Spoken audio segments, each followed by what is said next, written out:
Story 1. Whispering Pines at Dusk. I had been hiking alone for most of the day, my legs sore and my pack heavy against my shoulders, when I finally came across a stand of tall pines. The forest floor was thick with needles, and the late afternoon sun filtered through the branches in narrow streaks, casting long, shifting shadows across the trail. I decided to sit for a while, leaning against one of the older trees, letting the quiet settle around me. That's when I first heard it. A soft, almost imperceptible murmuring. At first, I brushed it off as the wind catching in the needles, whispering through the pines as it often did in these parts. But the sound didn't match the rhythm of the wind, nor the soft rustle of the trees. It was deliberate, almost conversational, like someone muttering words under their breath.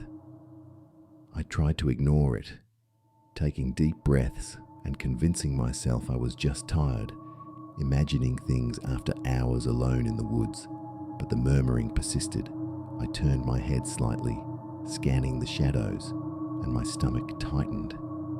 It almost sounded like someone was calling my name, but in short, clipped tones, not loud enough to make out clearly, just enough to gnaw at the edges of my mind.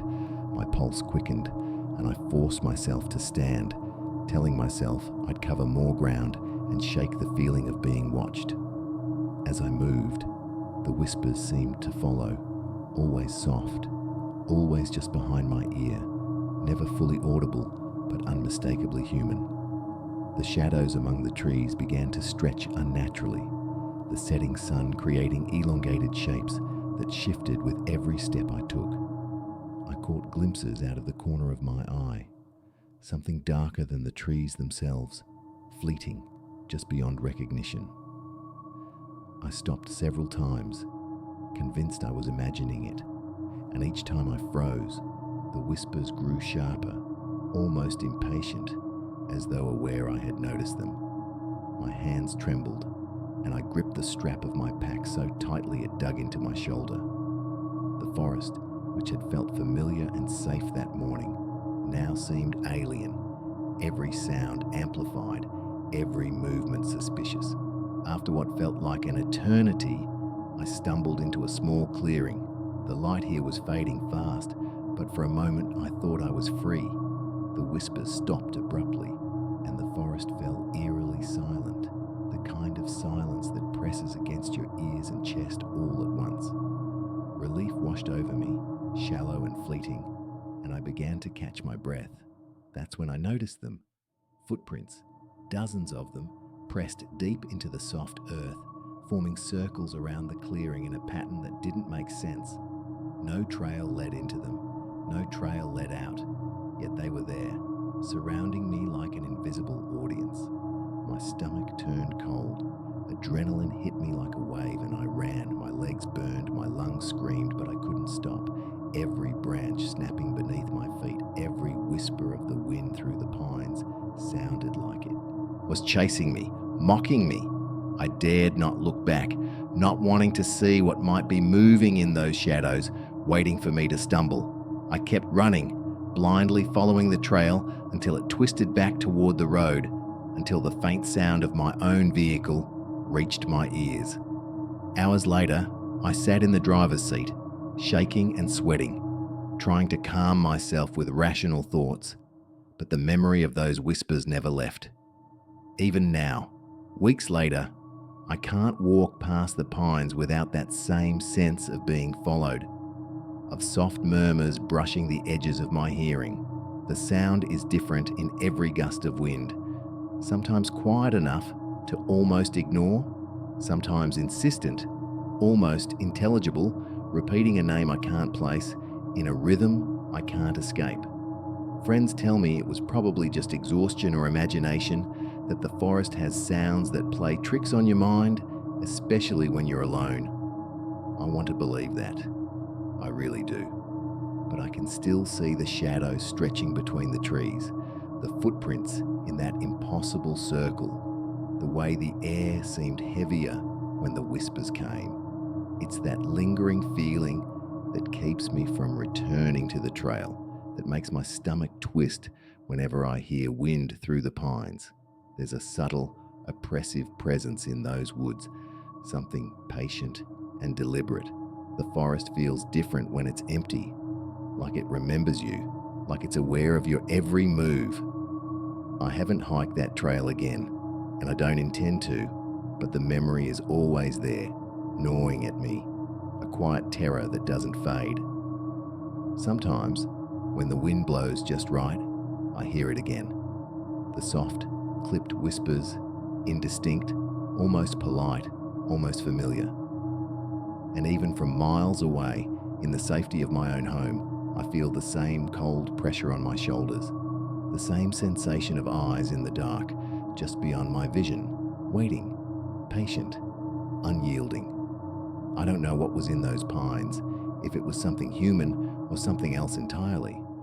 All I know is the memory is real, and the whispers will stay with me, always, every time I hear the wind brush through the needles. Story 2 Shadows Along the Ridge. I had been hiking all morning, trying to escape the oppressive heat that had settled over the valley. The sun beat down through the gaps in the canopy, and sweat stung my eyes as I stumbled along a little-used trail that branched off from the main path. The trail was overgrown, tangled with brambles and fallen branches, but it promised shade, and I was desperate for it. I pushed through, branches scraping my arms and legs, until the thick woods opened slightly and I saw it, a small log cabin tucked away between ancient oaks and pines. At first, I thought I might have imagined it. There was no mention of this cabin on any of the maps I had studied, and yet smoke curled lazily from its chimney, faint but steady. I stopped a few paces from the clearing, my curiosity mingled with caution. The cabin looked old, more weathered than any structure I had seen recently. The logs were darkened with age, moss crawling along the edges of the roof, and a single cracked window reflected the fading sunlight. I approached slowly, expecting someone to greet me or at least make their presence known. But when I stepped onto the porch, there was nothing. No movement, no sound, except the wind whispering through the trees.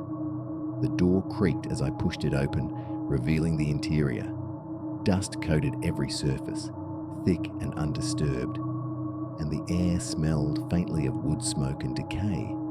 Old furniture sat scattered as if someone had left in a hurry. Chairs overturned, a kettle tipped on the hearth. The strangest part was the sense of familiarity.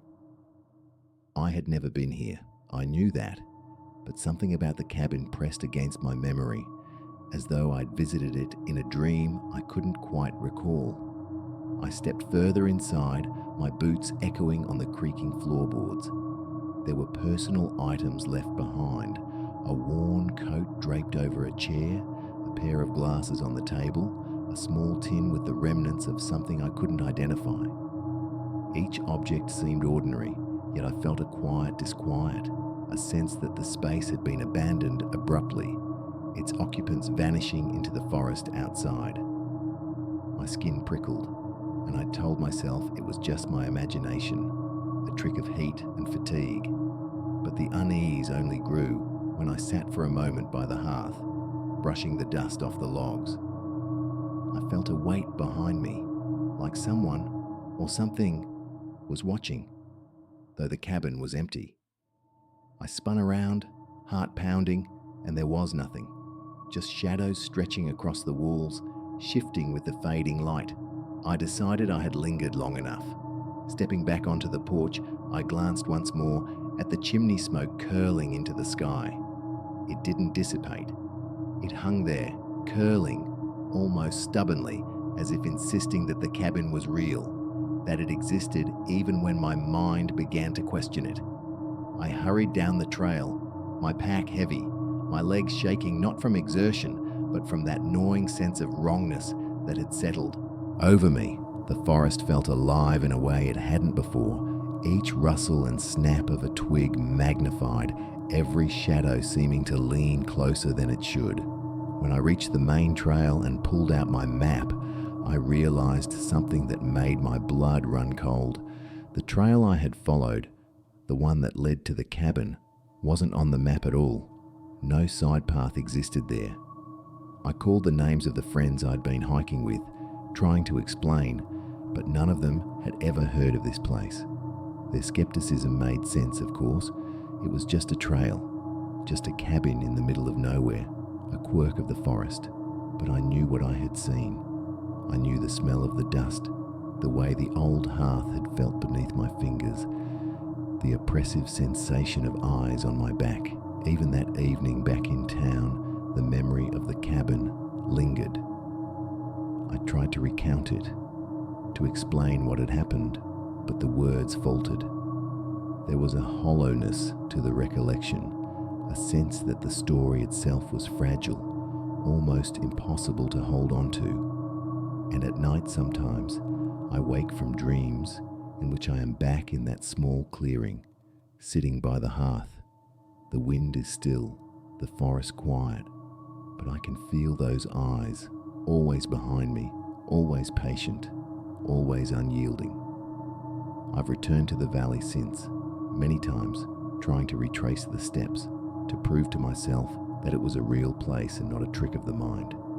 But the trail never appears, no matter how closely I examine the maps or how long I wander through the trees.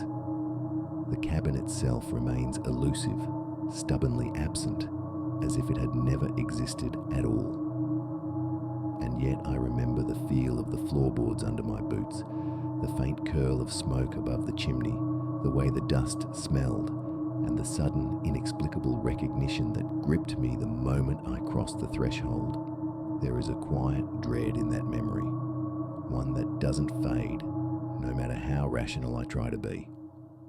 The world seems ordinary, the forest normal, but I know better. Somewhere in the Appalachians, tucked into a stand of pines and oaks, there exists a cabin that defies logic, that leaves no trace for anyone else to find. It is a place of absence and presence all at once, a space that remembers you even when you cannot remember it.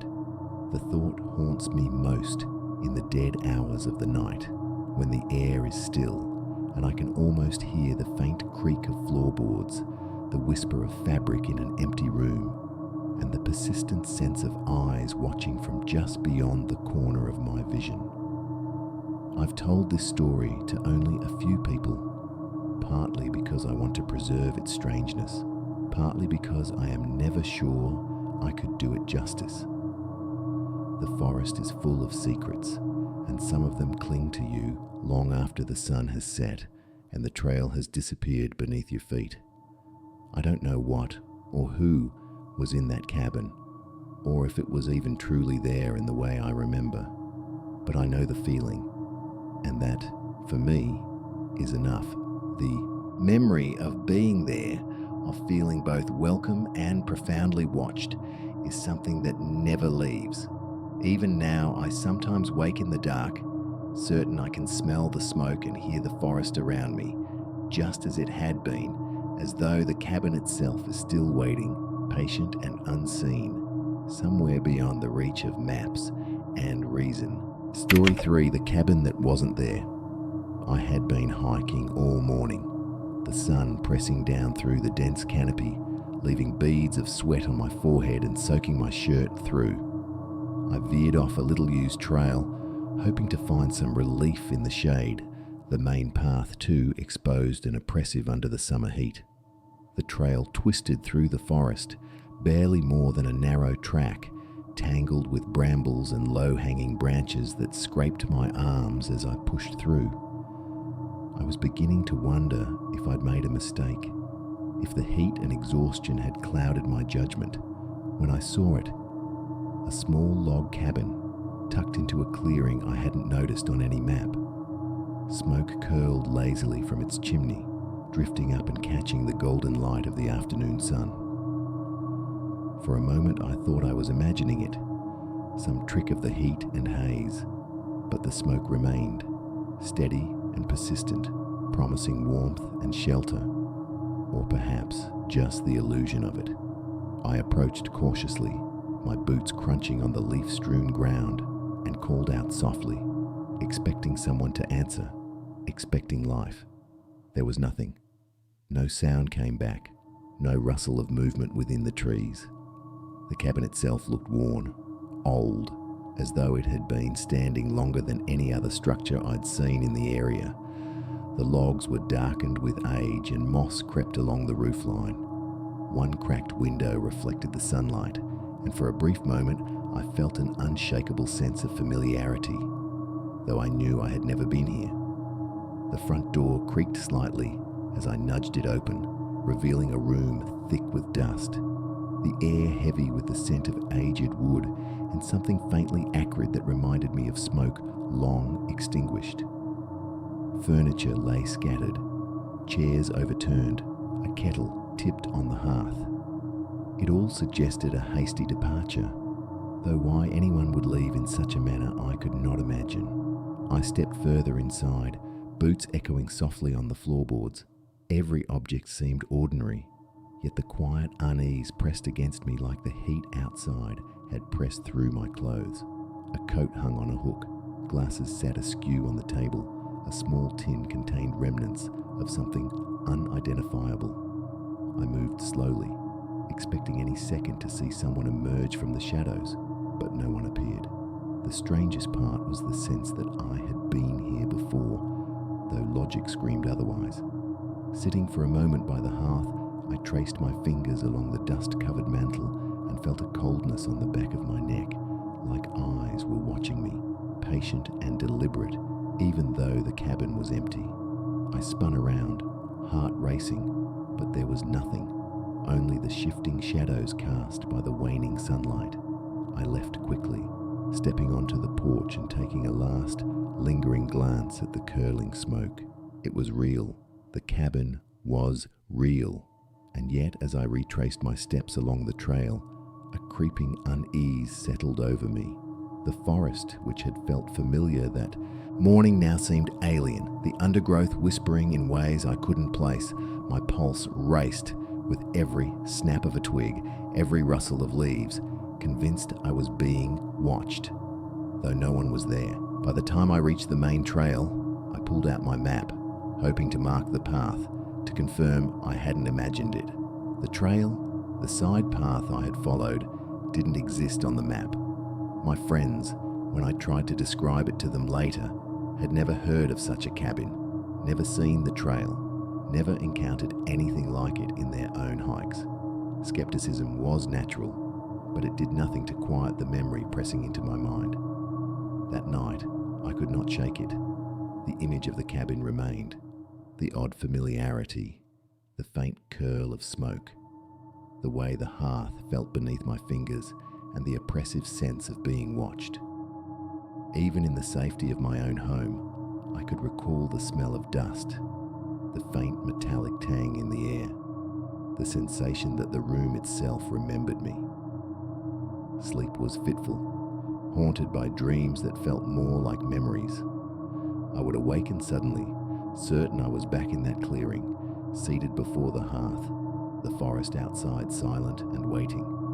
The shadows lingered in my mind's eye, longer and darker than they should, stretching in impossible ways, and I could feel the weight of unseen eyes on my back, patient, indifferent, unyielding.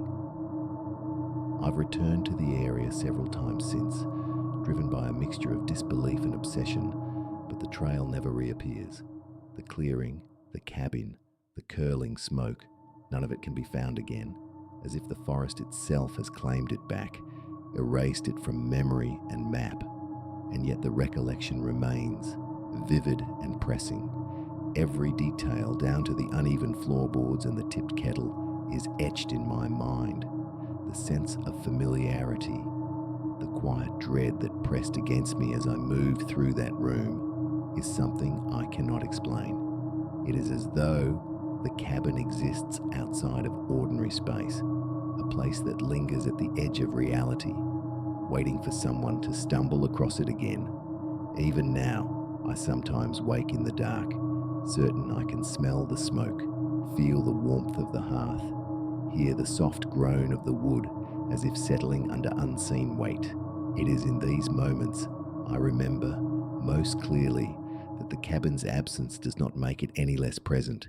It is patient, watchful, and strangely alive, not in a supernatural sense, but in a way that is deeply human and incomprehensibly real. I do not know who or what once occupied it, or why it remains hidden, appearing only to those who happen upon it at the right moment.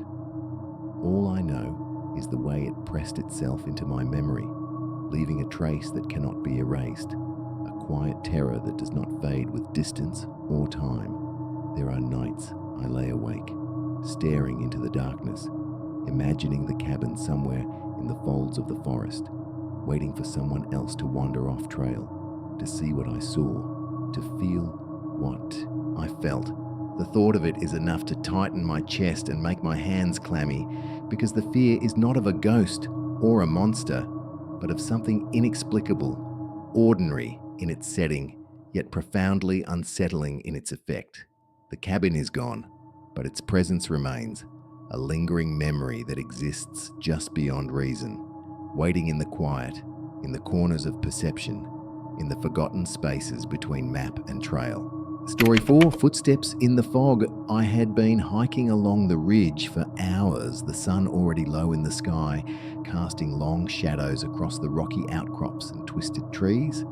The trail was familiar enough, or at least I thought it was, a path I had taken once before in the spring when the air had been crisp and the woods alive with birdsong. That day, the heat of summer was suffocating, and the ridge felt strangely empty, silent in a way that made the sound of my own breathing loud and intrusive. I had just rounded a bend where the trail narrowed between two steep inclines when a thick fog rolled in, sudden and dense, swallowing everything around me. The ridge disappeared into a grey, featureless wall, the trees reduced to shadowy shapes, and I had to slow my pace, straining to see the ground in front of me. That's when I heard it, a soft, deliberate sound behind me, subtle but distinct. Footsteps. I froze instantly, my pulse spiking, and for a moment told myself it was another hiker, someone else lost in the fog. But when I stopped, the steps stopped too. A chill ran down my spine, and I told myself over and over that I was alone. The trail was empty, and I had left the parking lot hours before any other hikers would have arrived. Yet the sound persisted, resuming the instant I started moving again, always just behind me, slow and measured. I picked up my pace, trying to convince myself it was my imagination, that the fog was playing tricks on my mind. But the rhythm of those footsteps never changed. It didn't quicken, it didn't lag, it mirrored my every step. I forced myself not to look over my shoulder, not wanting to give shape to the impossible. My breath came in shallow bursts, mingling with the damp, earthy smell of the forest. The fog pressed against my face, cold and clammy, and I could barely make out the shapes of the trees lining the ridge. Each step I took was accompanied by that echoing rhythm, patient and deliberate, always following. I tried calling out, my voice cracking as it broke the thick silence, but the fog swallowed it instantly. No answer came. Only the footsteps, faint but unyielding, as if some presence had chosen to shadow me, determined to remain unseen. Panic started to creep in. My mind ran through every rational explanation, other hikers, wildlife, the echo of my own boots, but none of it fit. The sound was too precise, too human, too synchronized with my movements. I ran then, careful not to stumble on the uneven ground, heart hammering in my chest, hoping the ridge would widen, that the trail would end, that the fog would lift. But no matter how fast I went, the footsteps persisted. Sometimes they seemed closer, sometimes barely behind, but always there, keeping pace, a silent and insistent presence. The forest, once familiar, now felt alien and hostile, the trees looming like silent sentinels, their trunks darkened and wet from the fog.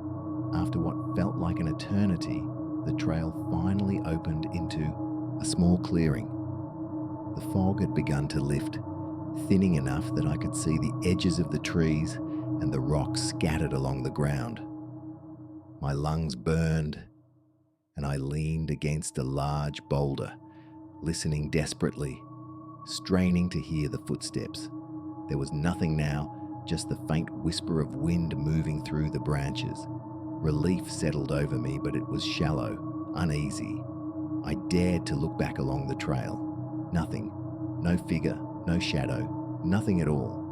Only the winding path, grey and empty, stretching back into the mist that had begun to dissipate. Even then, I didn't move immediately.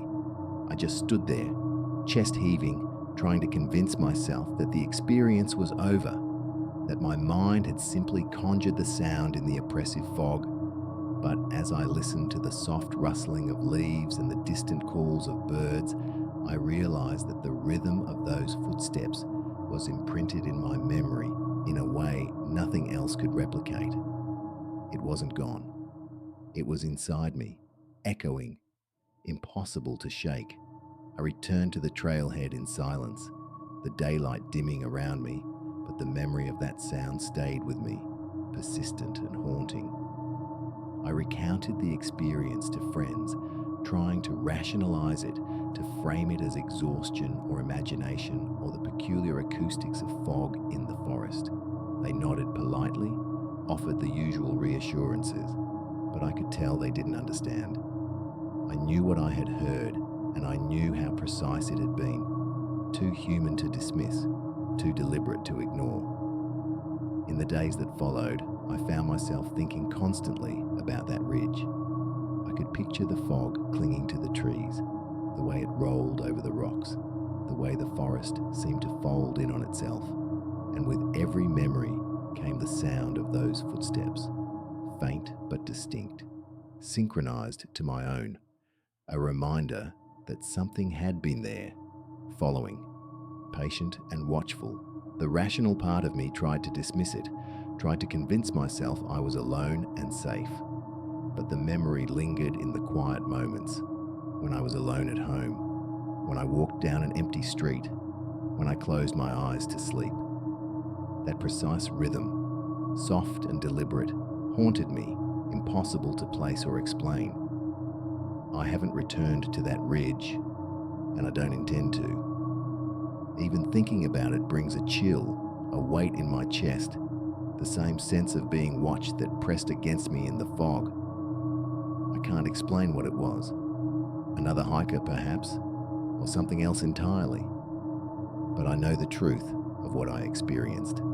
There is a patient presence in the woods, something that moves in quiet ways, deliberate and unyielding, leaving no trace, yet impossible to forget. Even now, when fog drifts across the hills in the early morning, I can almost hear it, faint and distant, echoing across the ridge, and I shiver, remembering the day I was not truly alone. Story 5. Eyes between the trees. I'd been hiking all afternoon following a narrow, winding trail that cut through dense forest, the kind of trail that barely sees the feet of other hikers. The summer sun was low in the sky, softening the edges of the trees and making the forest smell warm and damp, the air thick with the scent of moss and fallen leaves. I paused at a small creek to refill my water bottle, the sound of rushing water soothing against the hum of cicadas in the underbrush. I crouched on a smooth rock, letting the cold water sluice over my hands, and for a moment I felt at ease, as though the forest had folded me into its quiet, timeless rhythm. Then, something made me pause. A glimmer, just at the edge of my vision, drew my eyes toward the underbrush along the bank. At first, I thought it was the reflection of the water off some stray leaves, a trick of sunlight, but when I looked closer, I froze. There were eyes, dozens of them, small and round, reflecting the last light of the day, fixed on me from between the trees and thick brush. My chest tightened. I've seen deer, I told myself. I've hiked these mountains enough to recognize their gaze, but this wasn't deer. Not exactly. Their eyes were too still, too deliberate, unblinking, and the way they held me in their view felt intentional. I tried to shift my weight, ease back toward the trail, but the moment I moved, I felt the pressure of those eyes like they were tracking every motion. I stood slowly, careful not to turn my back, and tried to make myself appear less threatening. But it didn't matter. The eyes followed. I whispered to myself that it was probably just a family of raccoons, maybe some other nocturnal creatures waking early, but my own voice sounded weak and uncertain in the thick air. My pulse hammered in my ears. I could hear the creek rushing at my feet, the faint rustle of leaves as I shifted, but the eyes didn't waver. They stayed fixed, and that was when I realized they were not moving, like animals startled by a human presence. They were waiting, calculating, watching me with patience I wasn't accustomed to. I began to back away, slowly, deliberately, trying to keep my gaze on the creek and avoid making sudden movements. Every footstep made the forest around me seem heavier, more alive, as if the trees themselves leaned closer to watch. I thought about running, but the rational part of my brain knew that fleeing blindly through undergrowth could mean a twisted ankle, or worse. So I stepped carefully, inch by inch, keeping my eyes on the reflections that seemed to multiply the deeper I went. And every time I stopped, every time I hesitated to decide which route back to the trailhead, I felt that same unwavering focus on me, as though something or someone was measuring my hesitation. The forest seemed different the longer I lingered. Sounds I had ignored before, the snap of twigs, the distant calls of birds, now felt sharp, precise, almost like signals. I imagined shapes moving between the shadows, human shapes that were just beyond clear recognition, crouched low, waiting. The thought made the hairs on my neck rise. My water bottle swung against my side as I moved, and I could swear it rattled like a warning bell, though nothing answered. It was like walking through the gaze of 100 hidden witnesses, all silent, all patient, and all aware of me in a way I could not understand. Eventually, I found the trail again, narrow and twisting, the path leading upward toward the ridge where I'd parked my car. I forced myself to walk faster, to break the rhythm that had been imposed on me by the eyes.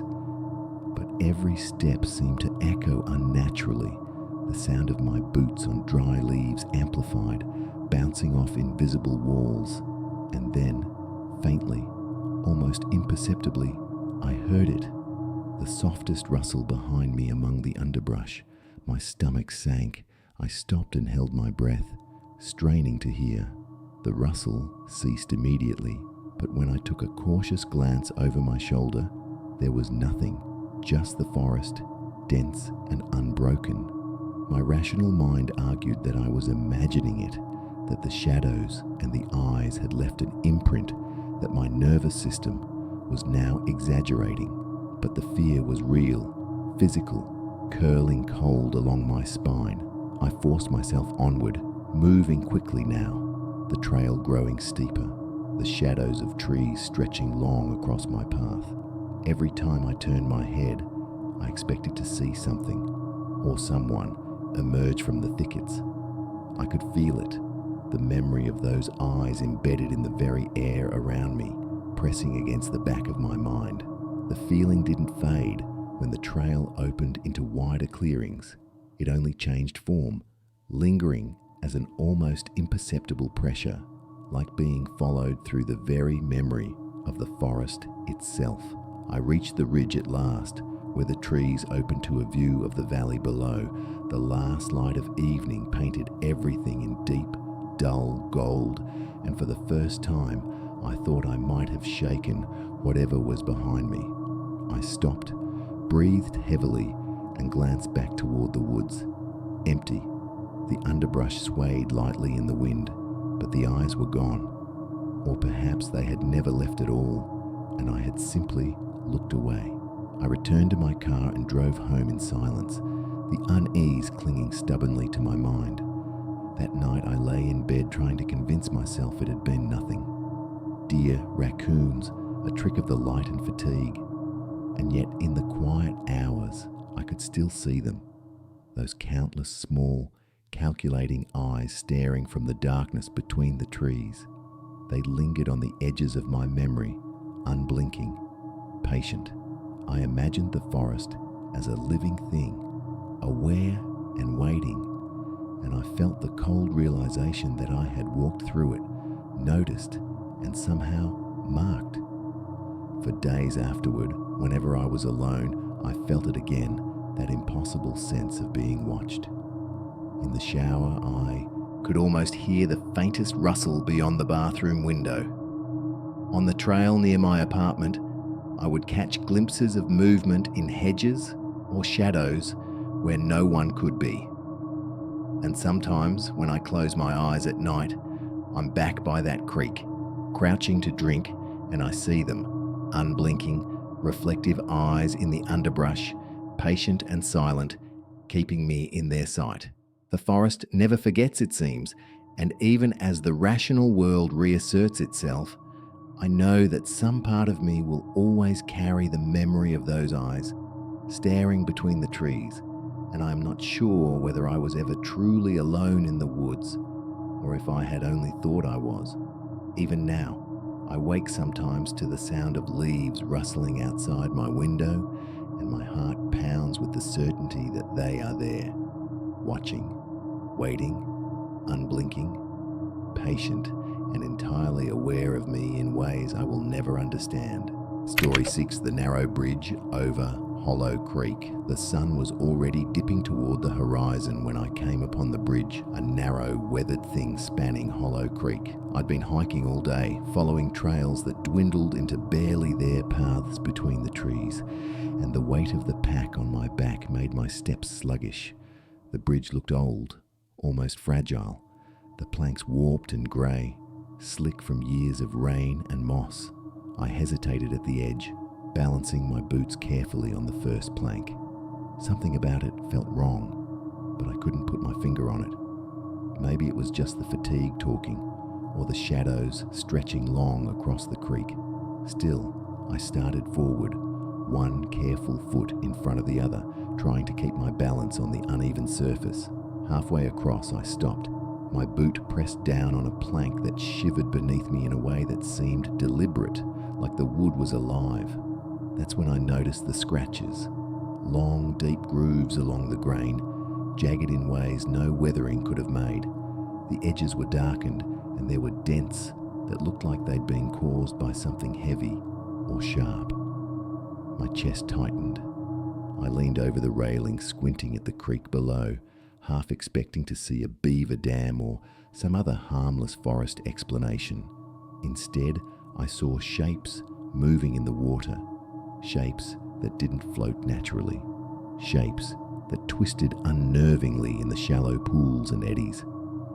At first, I thought it might be logs caught in the current, but their movement was too purposeful, deliberate. They rose and sank with a slow, methodical rhythm, like something alive, like something waiting. I swallowed hard and took a step back, my fingers tightening on the splintered railing. Then it came, the groan, low, guttural, resonant, as if the creek itself was exhaling a sound that had been buried for decades. My stomach dropped, and my breath caught in my throat. It wasn't the sound of water or wind.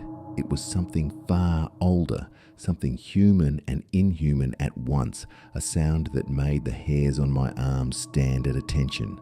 I told myself it was just my imagination, the product of isolation, exhaustion, maybe even the faint buzz of insects filling the air around me. But the shapes didn't stop, and the groan continued, echoing off the rocks and tree trunks with a cruel insistence. I froze, realizing that every instinct in my body was screaming at me to move, to run, to get off the bridge before whatever that was could decide I was lunch. My heart hammered in my chest, every beat deafening, but I couldn't move my legs. I forced myself to look again, and that's when I saw them more clearly. Forms that twisted unnaturally as they moved, limbs bending at impossible angles, heads jerking slowly as if scanning the banks for something or someone. I don't know how long I stood there, paralyzed, counting the echo of my own shallow breathing. Then, as if prompted by some invisible cue, the groaning stopped and the shapes froze mid-motion. My skin crawled at the silence. It was heavier than sound, oppressive, as though the forest itself was holding its breath. I knew I had to get across the rest of the bridge, but the last few planks felt impossibly far, each one creaking under my trembling weight.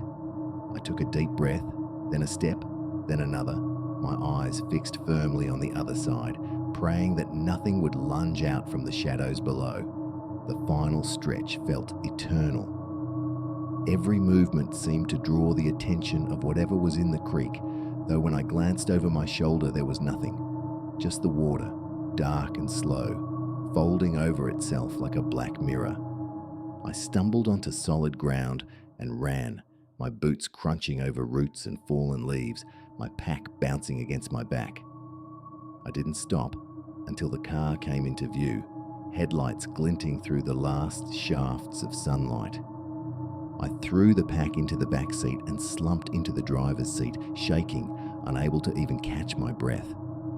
I wanted to tell myself it was just the forest playing tricks, that fatigue and shadows had turned sticks and water into monsters, but deep down I knew it wasn't that simple. Even months later, I can't pass a creek without thinking of Hollow Creek, without feeling my skin crawl at the memory of those shapes, at the sound of that low, mournful groan. The scratches in the bridge, the strange dents, they haunt me.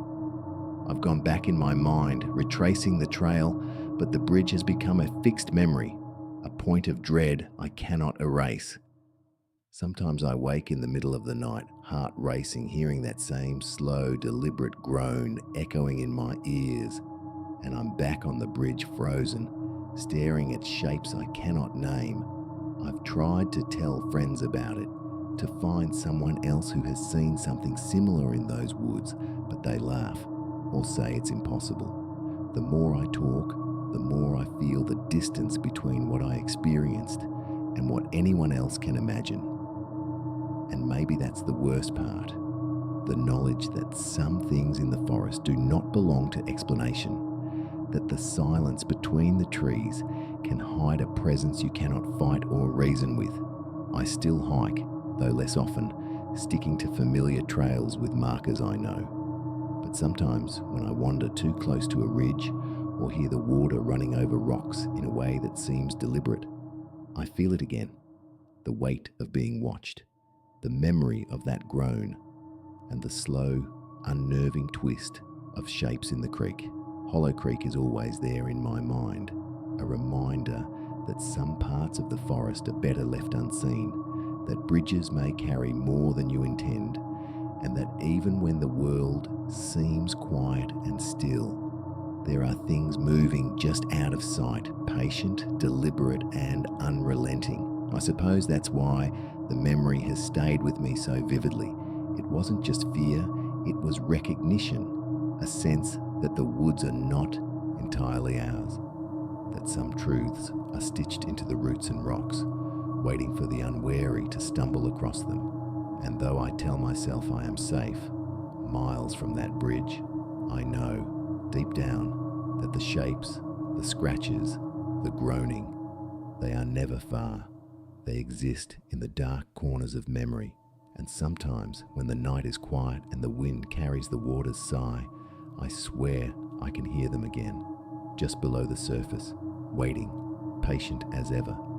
The bridge, Hollow Creek, the shapes, all of it is real in a way I cannot unsee. And that realization, more than anything else, is the part that lingers. The understanding that some encounters in the forest leave permanent marks, not on the body, but on the mind, where no light can reach, where no explanation will ever come, and where the groaning, slow and deliberate, echoes endlessly. Story 7, The Vanishing Trail. I set out that morning convinced I knew the trail as well as the back of my hand. It was one of those late summer days in the Appalachians where the air is thick with humidity and the forest hums faintly with insects, cicadas, and the distant calls of unseen birds. I had hiked this path dozens of times, enough to remember each bend, each hollowed tree, each patch of moss on the rocks along the ridge. My pack was light, my pace steady, and for the first hour, everything seemed normal.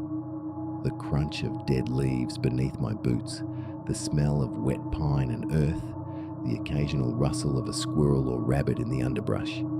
I passed the old stone outcropping where the trail usually bends sharply left, and then the next familiar marker, a fallen log carved with a faded white arrow. I smiled to myself, thinking how easy this hike was going to be, how little I'd need to consult my map.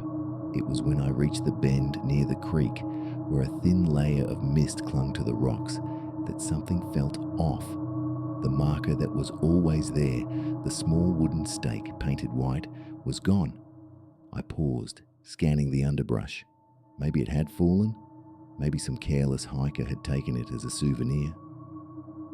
I shrugged it off and continued, expecting to see the next marker shortly. But as I walked, the path began to twist in ways I didn't remember. Familiar clusters of trees seemed to have shifted, their trunks forming angles and gaps I had never noticed before. The rock formations were different, jagged and looming where once there had been gentle slopes. I tried retracing my mental map, but nothing aligned. My stomach tightened. Hours passed, or maybe only a half hour. It was hard to tell. Time itself seemed to bend in that dense forest. Every attempt to backtrack ended in the same confusion. A wall of green, unbroken and suffocating. The trail I thought I knew had vanished, replaced by something that resembled it but wasn't. It was as if the forest had rearranged itself while I wasn't looking, and I was now trapped in a place that only vaguely resembled the path I had set out on. The shadows grew longer under the sun, which I realized had dipped lower than I expected. Panic started to creep in, subtle at first, then sharp and gnawing. I called out, expecting perhaps to hear a voice or even an echo of my own, but only silence answered, broken by the occasional distant rustle of leaves. I tried to calm myself, focusing on my breathing, trying to remember the logic of the trail, the natural landmarks, but the forest refused to cooperate. Trees that should have been sparse now crowded in on me. Rocks I remembered stepping over were gone, replaced with brambles and gnarled roots. The sounds of the forest, normally comforting, felt alien. A crow cawed somewhere far above, and the echo was too sharp, too deliberate. The wind rustled through the branches in a way that sounded almost like whispered warnings. Every so often, I thought I glimpsed movement at the edge of my vision, a figure ducking behind a tree, or maybe it was only the play of light and shadow. My heart pounded.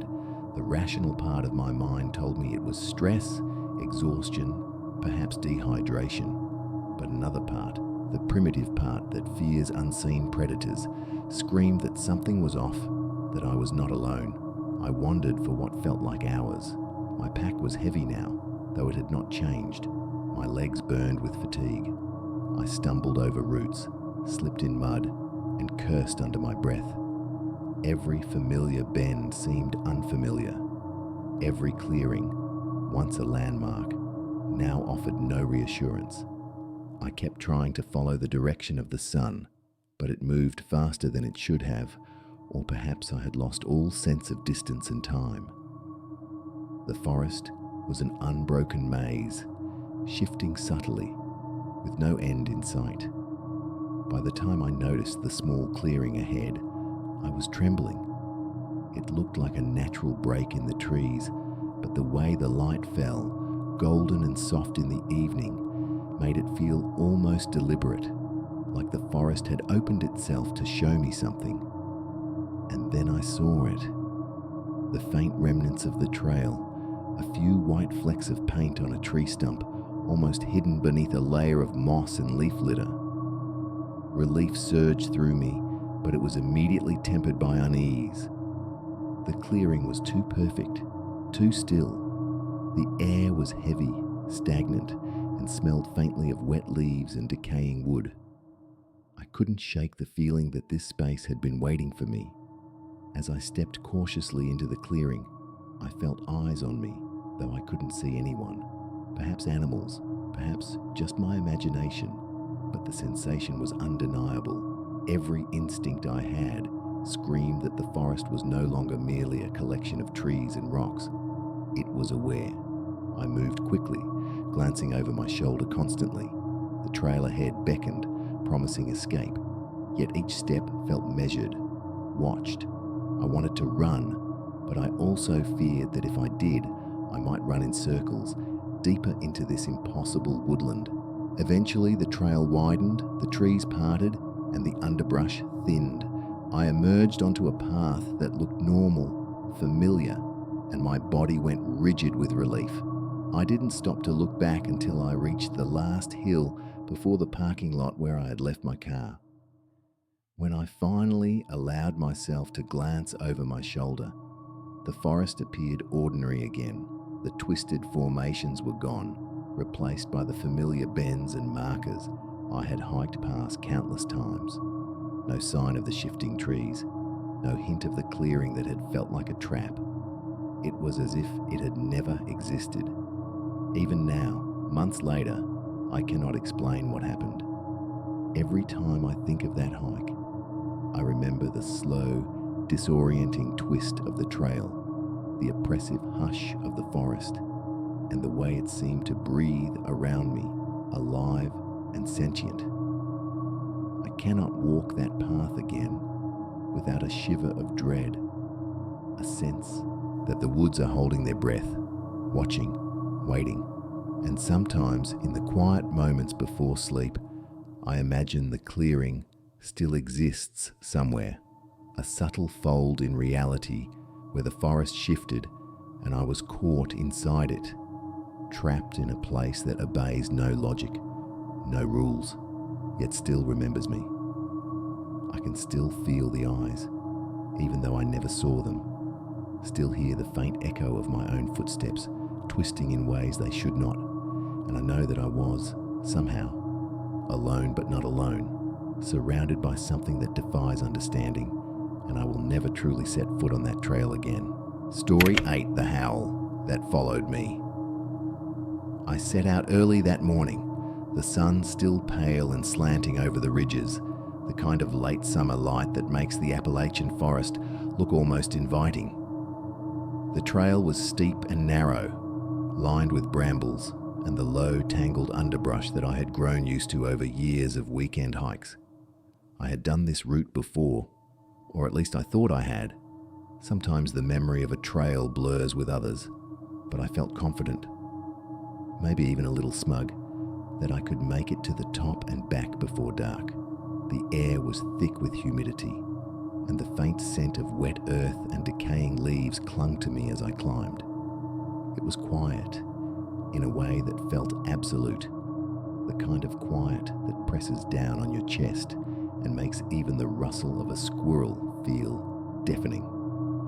I had been walking for nearly 2 hours when I first heard it, a low, mournful howl rolling down the ridge, distant at first, almost hesitant, like it was testing me. I stopped, instinctively listening. Wolves, I thought, though the idea seemed absurd. Wolves weren't supposed to be this far south, at least not in numbers enough to produce a howl like that. Still, the sound carried a weight, a kind of resonance that made the hair at the back of my neck stand on end. I called out, my voice cracking a little as it echoed back, "Hello?" There was no reply, only the lingering echo of that hollow sound bouncing between the trees. I resumed hiking, rationalizing that the noise came from a coyote or a dog, something natural. But soon it became clear that the sound was not fading. Every time I thought I'd left it behind, it rose again, closer this time, following me through the thickening forest. I tried turning off the trail onto a small spur, hoping to lose it in the trees, but the howl came from every direction. It didn't feel like an animal anymore. It felt like the forest itself was watching, breathing, and calling after me. My pace quickened, though I kept telling myself to stay calm. Panic hadn't fully taken hold yet, but it was simmering. As I climbed higher, the ridge narrowing under my feet, the howling grew louder. Each note seemed measured, deliberate, echoing off rocks and trunks as if it had eyes in every shadow. I could feel it behind me, moving with me, never giving me a moment's respite. I wanted to stop, to turn around and confront it, but something inside warned me not to. It wasn't just fear of a wild animal. It was the understanding that whatever made that sound was patient, intelligent, and calculating. The forest seemed to close in, branches scraping against my arms and legs, the path twisting unnaturally. I swear the trees shifted slightly when I wasn't looking, as if the trail itself had decided to redirect me. My boots slipped on loose soil and fallen leaves, and I cursed under my breath, adrenaline and fear mingling into a sharp, nauseating knot in my stomach. I wanted to scream, but I forced myself to breathe, counting steps, forcing one foot in front of the other, all the while hearing that persistent, mournful wail. It wasn't until I reached a small clearing halfway up the ridge that I thought I had a moment of relief. The wind picked up there, rustling the high grasses, and for a second I thought I had escaped. But then the howl returned, sharper now, echoing through the valley below, and I realized it had been closer all along than I had allowed myself to admit. My heart pounded against my ribs. I turned, slowly, scanning the dense undergrowth for movement, for anything. There was nothing. The clearing was empty, eerily so, just trees and rocks, the fading light making everything look grey and unfamiliar. Yet the howl remained, an omnipresent pressure in the air, vibrating against my chest. Fear fully gripped me then.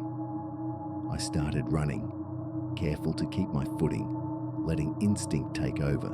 The trail dipped and twisted unpredictably, roots snaking across the path and branches snagging my shirt and backpack. Every time I glanced over my shoulder, the ridge seemed unchanged, yet that sound was still there, following me as if glued to my shadow. I ran harder, my lungs burning until my legs threatened to give out.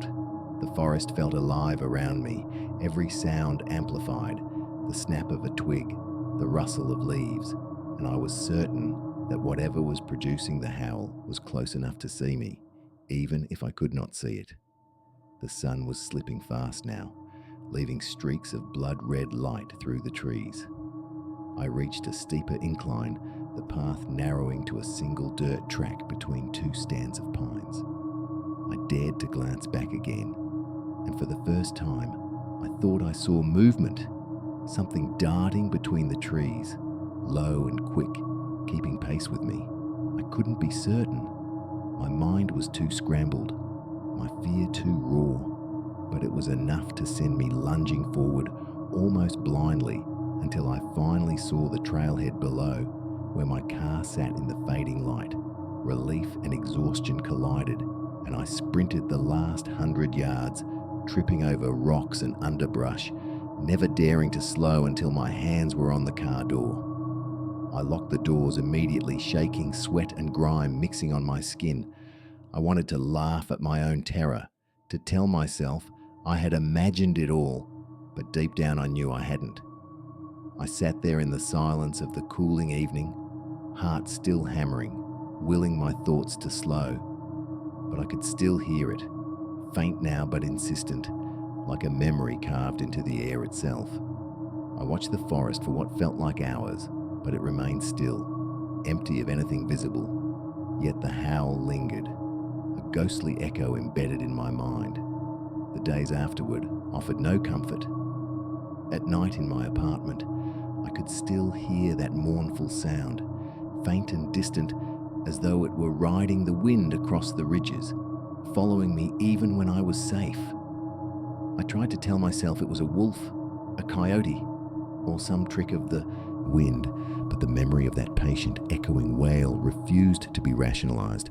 Friends suggested I must have been exhausted or disoriented, yet the fear I had felt was too vivid, too real to be dismissed as imagination. Weeks later, I returned to the ridge, only briefly, just to confirm the trail existed where I had left it. The path was normal, the forest quiet, but as I stood there, tracing the familiar twists with my eyes, I couldn't shake the feeling that something in the woods had noticed me then and that it still remembers.